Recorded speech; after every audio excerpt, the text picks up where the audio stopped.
sinanjye ndi mu nzira nzi. I love you.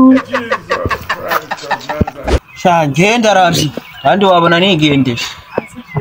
Wagereka ko bijya Ikisi. agomba kumva umuntu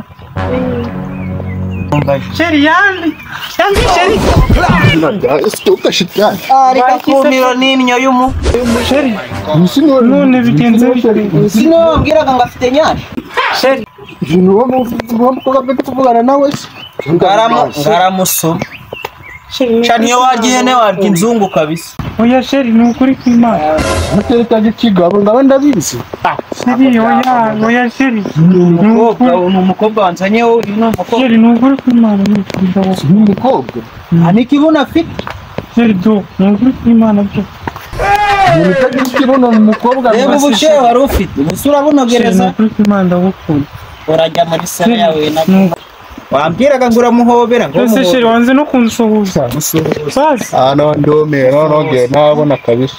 ako sheri nukuri. Amayinite yanjye natakaje. None se mo wanjye natakaje. sheri utagira amabera bawe. ako sheri. Amabera. Bisuru wa mama. Musuru umukobwa. Bigo sheri. Witwa Ubwo kutagira amabere se. Ko kutagira ikirundi. natwe umuntu reba imbwana wagira ngo ni umudefanseri wo mu mavubi. Sheri uranyanze. Nakumiro none. Sheri uranyanze. Bisuru umukobwa wo. Ay muhobere wambwiraga ngo Reba icyo gikapu. Reba igikapu. Sheri igikapu cyanjye urakishe sheri. Sheri nukunda gukunda. twegeye burantubi. Agenda naho baye. Umukobwa utagira ikibuna baho. Nta kibuna. Ako sheri n'ibyo byawo. Afite n'ubwanwa ndagara. Aha. Mwitegereze neza Ufite ubwanwa abagabo. murebe neza. Ariko sheri n'ibyo byawo. Murebe neza. Nta kibuna. Reba iyo taye. No. Afite n'ubwanwa. Ngo ndatubura none uyu waranduwe ndemeye kabisa. Ndemeye. Niyo wagihene y'inzu. Simfaniki n'abatingaye.